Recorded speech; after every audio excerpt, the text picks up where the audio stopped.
ఇప్పుడు ప్రతి నెల కూడా మ్యూచువల్ ఫండ్స్లో కోట్ల కొద్ది రూపాయలు ఇన్వెస్టింగ్ అనేది జరుగుతుంది. ముఖ్యంగా చెప్పాలంటే మన ఎస్ఐపిల ద్వారానే నెలకు దాదాపు 30,000 కోట్లు ఇన్వెస్ట్ చేస్తున్నారు. సో అయితే ఇప్పుడు ఈ మ్యూచువల్ ఫండ్స్లో ఇన్వెస్ట్ చేస్తున్న వారు ఎలా ఆలోచిస్తున్నారు అన్నదే ఈ వీడియోలో మనం ముఖ్యంగా డిస్కస్ చేసుకోబోతున్నాం. దాంతోపాటు ఒక యాప్ గురించి కూడా ఈ వీడియోలో మనం డిస్కస్ చేసుకుంటున్నాం. దాని పేరు ఏంటంటే పవర్ అప్ మనీ. ఇది కేవలం మ్యూచువల్ ఫండ్ ఇన్వెస్టర్స్ కోసం మాత్రమే తీసుకొచ్చారనమాట. ఈ యాప్ యొక్క ముఖ్య ఉద్దేశం ఏంటి అంటే ఇప్పుడు జనరల్గా మనం మ్యూచువల్ ఫండ్స్లో ఇన్వెస్టింగ్ చేయడం చాలా ఈజీ, కానీ రైట్ ఇన్వెస్టింగ్ చేయడం అనేది చాలా కష్టం అనమాట. అది ఎలాగో కూడా మనం ఈ వీడియోలో పూర్తిగా తెలుసుకోబోతున్నాం. ఇక ఇప్పుడు అసలు వీడియోలోకి వెళ్దాం. ఇంతకుముందు పరిస్థితి ఎలా ఉండేదంటే ఎస్ఐపిలో ఇన్వెస్ట్ చేయడం అనేది ఒక ధనవంతుల ఇన్వెస్ట్మెంట్ లాగా ఉండేదన్నమాట. అంటే కేవలం ధనవంతులు మాత్రమే ఇన్వెస్ట్ చేస్తారేమో అని అనుకునేవారు. కానీ ఇప్పుడు ఏమైంది అంటే ఒక ఎస్ఐపి అనేది ఒక మంత్లీ బిల్లు లాగా, ఒక ఈఎంఐ లాగా అయిపోయిందనమాట. దానికి సాక్ష్యం ఏంటి అంటే యాంఫీ డేటా. ఈ సంవత్సరం యాంఫీ డేటా అంటే association of mutual funds in India, ఈ డేటా ప్రకారం వీళ్ళు చెప్పే డేటా ఏంటంటే ఎస్ఐపి అనేది రికార్డుల మీద రికార్డులు బద్దలు కొడుతుంది ప్రతి నెల. సో దీనివల్ల ఏం జరుగుతుందంటే అంటే దీంట్లో ఇన్వెస్ట్ చేసే వాళ్ళు మార్కెట్ను చూసి ఇన్వెస్ట్ చేయట్లేదు, అంటే మార్కెట్ టైమింగ్ చేయట్లేదు. వాళ్ళు జస్ట్ నెలకింత అని చెప్పేసి డిసిప్లిన్గా ఇన్వెస్ట్ చేస్తున్నారనమాట. ఇది ట్రేడింగ్ వాళ్ళు చేస్తారు జనరల్గా, లేకపోతే కొంతమంది ఇన్వెస్టింగ్ స్టాక్స్లో ఇన్వెస్ట్ చేసేవారు మార్కెట్ టైమింగ్ చేస్తారు. కానీ ఇప్పుడు జరుగుతుంది ఏంటి, నెలకు డిసిప్లిన్గా ఇన్వెస్ట్ చేస్తున్నారు అనమాట.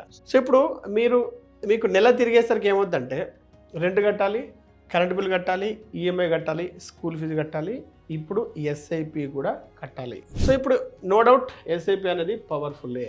ఎందుకు అంటే మార్కెట్ పెరిగిందనుకోండి మీ ఇన్వెస్ట్మెంట్ యొక్క వాల్యూ పెరుగుతుంది, మార్కెట్ డౌన్ అయిందనుకోండి మీకు ఎక్కువ యూనిట్స్ వస్తాయి. సో బేసికల్గా మీరు ఈ ఎన్ఏవి గురించి మాట్లాడుతున్నారు అనమాట. ఎన్ఏవి ఇక్కడ పెరుగుతుంది, ఇక్కడేమో మీకు నెంబర్ ఆఫ్ యూనిట్స్ పెరుగుతాయి. దీని తర్వాత మళ్ళీ మార్కెట్ పెరిగింది అనుకోండి, మళ్ళీ ఈ ఏవైతే యూనిట్స్ పెరిగాయో వాటి వాల్యూ కూడా పెరుగుతుంది. మీరు చేస్తున్న ఎస్ఐపిలు చాలా స్లోగా బోరింగ్గా అనిపిస్తుంటాయి జనరల్గా.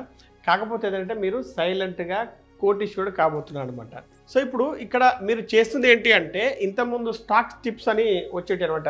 ఇది కొనండి, ఇంతలో కొనండి, ఇంతలో ఎగ్జిట్ అయిపోండి. సో మీరు స్టాక్ టిప్స్ పాటించట్లేదు, మీరు సిస్టమ్స్ ఫాలో అవుతున్నారు. సో ఇప్పుడు ఇక్కడ చాలా వరకు ట్రేడింగ్ దుకాణాలు ఏవైతే ఉన్నాయో అంటే టిప్స్ ఇచ్చే దుకాణాలు అవన్నీ కూడా ఎక్కువ శాతం బంద్ అయిపోయినాయి ఈ ఎస్ఐపిల దెబ్బకి, మ్యూచువల్ ఫండ్ దెబ్బకి. సో అయితే ఇక్కడ ఇన్వెస్టింగ్లో మీకు పవర్ అప్ మనీ అనేది మీకు చాలా సహాయం చేస్తుంది. ఇది ఎలా సహాయం చేస్తుందంటే ఇప్పుడు మీరు ఎస్ఐపిలో ఇన్వెస్ట్ చేస్తూ ఉంటారు, కాకపోతే మీ ఫండ్స్ పెర్ఫార్మెన్స్ అనేది మీరు చెక్ చేసుకోరు. సో ఇక్కడ పవర్ అప్ మనీ యాప్ ఏం చేస్తుంది అంటే మీ మ్యూచువల్ ఫండ్ పోర్ట్ఫోలియోను రివ్యూ చేస్తుంది.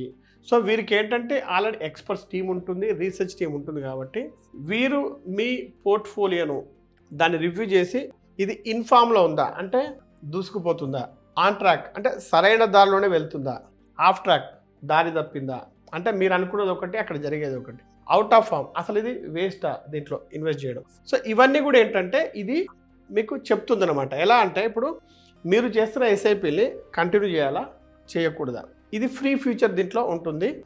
ఇక ఎవరైతే ఇన్వెస్టింగ్ చేస్తూ అంటే ఇప్పుడు బ్లైండ్గా ఇన్వెస్ట్ చేసేవాళ్ళు ఈ యాప్ యూజ్ చేయడం ద్వారా మీరు ఇంటెలిజెంట్గా ఇన్వెస్ట్ చేసుకోవచ్చు. సో చాలామంది సీరియస్ ఇన్వెస్టర్స్ ఎవరైతే ఉన్నారో వీళ్ళు ఈ పవర్ ఆఫ్ మనీ అనే యాప్ను డౌన్లోడ్ చేసుకున్నారు. ఇక మనం అసలు విషయంలోకి వస్తే ఇప్పుడు చాలా వరకు ఉండే ఒక బజ్ ఏంటంటే స్మాల్ క్యాప్ క్రేజ్ బాగా నడుస్తుంది అనమాట. అంటే ఇప్పుడు గత 1-2 సంవత్సరాలుగా ఏంటంటే చాలామంది స్మాల్ క్యాప్స్లో, మైక్రో క్యాప్స్లో ఎవరైతే ఇన్వెస్ట్ చేశారో ఇవి చాలా రిస్కీ ఉంటాయి. దాంట్లో ఇన్వెస్ట్ చేసుకునే వాళ్ళకి ఏంటంటే 40%, 60%, 100% రిటర్న్స్ అనేవి వచ్చాయి చాలా తక్కువ సమయంలో. కాకపోతే ఇవి చాలా రిస్కీ ఇన్వెస్ట్మెంట్స్ అనమాట. అంటే ఇప్పుడు ఒక వ్యక్తి 3 లక్షలు ఇన్వెస్ట్ చేశాడు స్మాల్ క్యాప్లో, 8 నెలల్లో అతనికి 3,90,000 వాల్యూ అయింది. ఆ తర్వాత ఏమైందంటే కొన్ని నెలలకు అది కరెక్షన్ అయిపోయి మళ్ళీ 3,30,000 పడిపోయింది. సో అప్పుడు ఏంటి, అతను ఎగ్జిట్ కావాలని చూస్తున్నాడు అనమాట. సో అందుకని ఇప్పుడు జనరల్గా మీరేం చేయాలి అంటే చాలామంది ఏం చేస్తున్నారు అంటే large cap, flexi cap, index funds, ఇంకా బ్యాలెన్స్డ్ అడ్వాంటేజ్ ఫండ్ ఇటువంటి వాటిలో ఇన్వెస్ట్ చేస్తుంటారు. ఎందుకంటే చాలామందికి తెలుసు హై రిటర్న్స్ కావాలంటే రిస్క్ హై తీసుకోవాలి, ఎక్కువ రిటర్న్స్ కావాలంటే ఎక్కువ రిస్క్ తీసుకోవాలి. ఎక్కువ రిస్క్ తీసుకుంటే ఎక్కువ టెన్షన్ ఉంటుంది. అంటే ఇప్పుడు లార్జ్ ఫ్లెక్సీ క్యాప్లో ఇన్వెస్ట్ చేశారనుకోండి, ఓకే స్లో రిటర్న్స్ రావచ్చు, కానీ అట్లీస్ట్ మనశ్శాంతిగా ఉంటాం. ఇక బ్యాలెన్స్డ్ అడ్వాంటేజ్ ఫండ్స్లో ఇన్వెస్ట్ చేస్తే అవి ఏంటంటే ఈక్విటీలోను ఇంకా డెట్ రెండింటి మిక్సర్ అనమాట. దాంట్లో ఇన్వెస్ట్ చేస్తే కొంత తలనొప్పి తక్కువ ఉంటుంది అని చాలామంది అనుకుంటూ ఉంటారు. సో అంటే మెచ్యూరిటీ ఉన్న ఇన్వెస్టర్స్ ఇలా అనుకుంటూ ఉంటారు. కానీ ఇప్పుడు మీరు లార్జ్ క్యాప్లో ఇన్వెస్ట్ చేసేటప్పుడు మరి దేంట్లో ఇన్వెస్ట్ చేయాలి, ఏ ఫండ్లో ఇన్వెస్ట్ చేయాలి అంటే మీరు మీ ఓన్ రీసెర్చ్ చేసి దాంట్లో ఇన్వెస్ట్ చేస్తారా? ఇక్కడ మీకు పవర్ ఆఫ్ మనీ ఎలా హెల్ప్ చేస్తుందంటే, ఈ పవర్ ఆఫ్ మనీలో ఉండే ఎక్స్పర్ట్స్ వారి రీసెర్చ్ టీమ్ ఏం చేస్తుందంటే ప్రతి ఒక్క కేటగిరీలో ర్యాంకింగ్స్ అనేది ఇస్తుంటారు అనమాట. మీరు ఇప్పుడు స్క్రీన్ మీద చూడొచ్చు ఆ ర్యాంక్ స్క్రీన్ అనేది. వీరు ఆ ర్యాంక్స్ ఇవ్వడమే కాదు, గత 2 సంవత్సరాలుగా ఆ ఫండ్ ఏ ర్యాంక్లో ఉంది అనేది కూడా మీరు దానిలో చూసుకోవచ్చు. సో అయితే ఇదేంటంటే ఇది ఫ్రీ ఫీచర్ కాదు, ఇది ఒక పెయిడ్ ఫీచరు. దీంట్లో ఏంటంటే ఎలైట్ మెంబర్షిప్ అని ఉంటుంది. సంవత్సరానికి 999 రూపాయలు కట్టాల్సి ఉంటుంది. సో ఇప్పుడు మనం ఒక ఇంపార్టెంట్ కాన్సెప్ట్ మాట్లాడుకోబోతున్నాం. అదేంటంటే రిటైల్ వర్సెస్ రిచ్. సైకాలజీ ప్రకారం ఏంటంటే ఈ మ్యూచువల్ ఫండ్స్లో ఇన్వెస్ట్ చేసే వాళ్ళు మనం జనరల్గా 2 రకాలుగా డివైడ్ చేస్తుంటారు. ఒకటి ఏంటంటే రిటైల్ ఇన్వెస్టర్, అంటే ఇప్పుడు ఒక శాలరీ ఒక జీతానికి పనిచేసే ఒక ఉద్యోగి రిటైల్ ఇన్వెస్టరు. అతను ఒక నెలకు 5,000, 10,000, 20,000 ఎస్ఐపి చేసినట్లయితే అతను మనం ఒక రిటైల్ ఇన్వెస్టర్గా చెప్పుకోవచ్చు. ఇక రెండవ కేటగిరీ ఏంటంటే హెచ్ఎన్ఐ, అంటే హై నెట్వర్త్ ఇండివిజువల్స్. సో వీరేంటంటే వీరి నెట్వర్త్ ఆల్రెడీ ఎక్కువ ఉంటుంది. నెట్వర్త్ అంటే వీళ్ళకి అసెట్స్ అనేవి ఎక్కువ ఉంటుంటాయి. సో వీరేం చేస్తారంటే ఒకేసారి 20 లక్షలు, 50 లక్షలు, కోటి రూపాయలు, 2 కోట్లు ఒకేసారి పెట్టగలరు, ఒకేసారి తీయగలరు.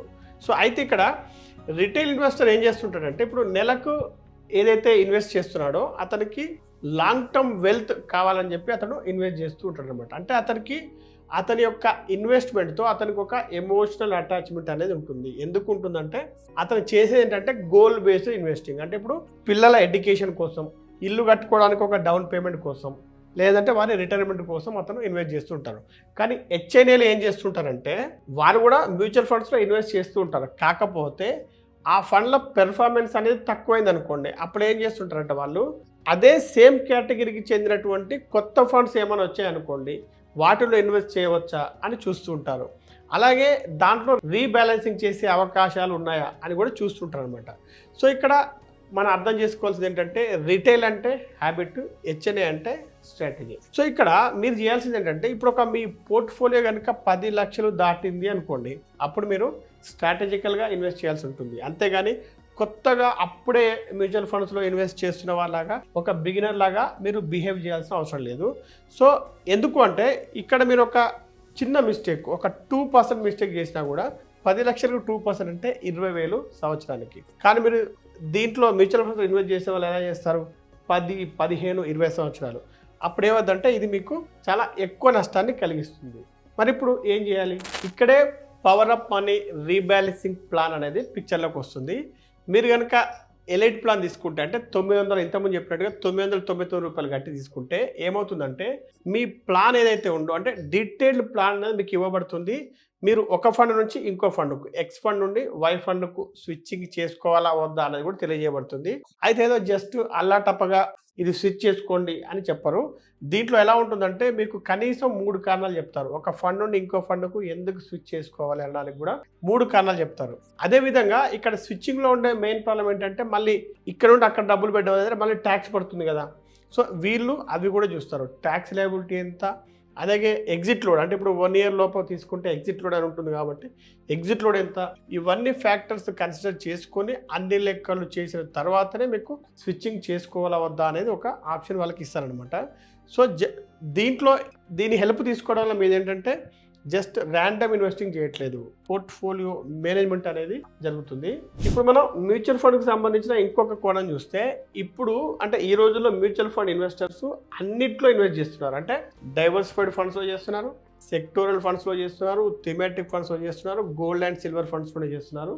అదే రకంగా చాలామంది ప్యాసివ్ ఇన్వెస్టింగ్ కూడా చేస్తున్నారు, ఏ గొడవ లేకుండా ఇండెక్స్ ఫండ్స్, ఈటీఎఫ్స్. సో దీంట్లో ఏంటంటే కాస్ట్ తక్కువ, అంటే ఎక్స్పెన్స్ రేషియో తక్కువ, ట్రాన్స్పరెంట్గా ఉంటుంది ఎందుకంటే ఇండెక్స్ కాబట్టి. చాలా ఈజీగా బ్లైండ్గా దీంట్లో ఇన్వెస్ట్ చేస్తున్నారు. అయితే ఇక్కడ వచ్చే మెయిన్ ప్రాబ్లం ఏంటంటే ఇప్పుడు మీరు సెక్టోరల్ ఫండ్స్, థీమాటిక్ ఫండ్స్లో ఇన్వెస్ట్ చేస్తే ఏమవుతుందంటే ఇవి చాలా రిస్కీ ఉంటాయి. సో వీటిని చాలా ఫ్రీక్వెంట్గా రివ్యూ చేయాల్సి ఉంటుంది అనమాట. అందుకని వాటి కోసం మీరేం చేయాల్సి అంటే పవర్ అప్ మనీ ద్వారా మీరు కనుక రిఫర్ చేసుకుంటే ఈ ఫండ్స్ గురించి అప్పుడు మీరు ఒక నిర్ణయం తీసుకోవచ్చు వీటిల్లో ఇన్వెస్ట్ చేయాలా వద్దా అని. ఇప్పటిదాకా చెప్పుకుంది ఒక సమ్మరీగా చూసామనుకోండి. సో ఫస్ట్ పాయింట్ ఏంటంటే మీరు ఏదైతే ఎస్ఐపి చేస్తున్నారో దాన్ని మీరు ఈఎంఐ లాగా ట్రీట్ చేయండి. ఏదో మార్కెట్ నువ్వు పట్టి మీరు దాన్ని ఆపొద్దు, అంటే మార్కెట్ తగ్గిందని చెప్పి దాన్ని ఆపకూడదు. అదేవిధంగా ఎక్కువ రిటర్న్స్ కోసం small caps, micro caps, fancy థీమ్లో ఇన్వెస్ట్ చేయకండి. ఎందుకంటే అది ఎక్కువ రిస్క్ ఉంటుంది. సో ఎక్కువ రిస్క్ దాంట్లో మీరు ఇన్వెస్ట్ చేశారంటే వాటిని మాటికి రివ్యూ చేసుకోవాల్సిన అవసరం ఉంటుంది. అదేవిధంగా మీ పోర్ట్ఫోలియో కనుక 10 లక్షలు దాటింది అనుకోండి, మీరు ఏమి టెస్ట్ చేయకండి. ఇన్వెస్టింగ్లో మీరు ఒక పద్ధతి ప్రకారం చేసుకోండి, అంటే స్ట్రక్చర్ చేసుకోండి. ఇంతకుముందు కనుక చెప్పినట్టు స్ట్రాటజికల్గా దాన్ని ఇన్వెస్ట్ చేసుకోండి. అదే రకంగా జనరల్గా మీరు చేయాల్సిన పని ఏంటంటే ఎవ్రీ 3 అంటే క్వార్టర్లీ, అంటే 3 నెలలకు ఒకసారి మీ దగ్గర ఎంత డబ్బు ఉంది అనేది మీరు రివ్యూ చేసుకోవాల్సిన అవసరం ఉంటుంది. దాన్ని బట్టే కదా మీరు ఇన్వెస్టింగ్ అయినా ప్లాన్ చేసుకునేది. ఇది చాలామంది ఎక్కువ మంది ఇది చేయరు. ఇక చివరిగా పవర్ ఆఫ్ మనీ యాప్ అనేది ఎవరి కోసం అనేది మనం తెలుసుకుంటే, మీరు ఇన్వెస్ట్ చేశారు, మీరు చాలా సీరియస్గా ఉన్నారు, కానీ మీకు టైం లేదు. సో మీకోసం ఈ యాప్ కరెక్ట్గా పనిచేస్తుంది. సో దీంట్లో ఏంటంటే ఇప్పుడు ఎలైట్ మెంబర్షిప్ అనేది ఉంది. ఇది లాంచింగ్ ప్రైస్, అంటే స్టార్టింగ్ ప్రైస్ సంవత్సరానికి జస్ట్ $999 మాత్రమే. సో దీని ద్వారా ఏంటంటే ఈ మెంబర్షిప్ తీసుకోవడం వల్ల మీకు వీరి యొక్క రీసెర్చ్ బెనిఫిట్ అవుతుంది, పోర్ట్ఫోలియో స్టీరింగ్ అనేది జరుగుతుంటుంది అనమాట. సో మొత్తానికి పవర్ ఆఫ్ మనీ వల్ల ఏంటంటే స్మార్ట్గా ఇన్వెస్ట్ చేసుకోవచ్చు, ఫాస్ట్గా రివ్యూ చేసుకోవచ్చు, ఈజీగా రీబ్యాలెన్సింగ్ అనేది చేసుకోవచ్చు. మరి యాప్ లింక్ ఎక్కడ ఇచ్చామంటే మనకు వీడియో కింద డిస్క్రిప్షన్లో ఇంకా పిన్డ్ కామెంట్స్లో లింక్ని క్లిక్ చేసి మీరు పవర్ ఆఫ్ మనీ యాప్ను డౌన్లోడ్ చేసుకోవచ్చు.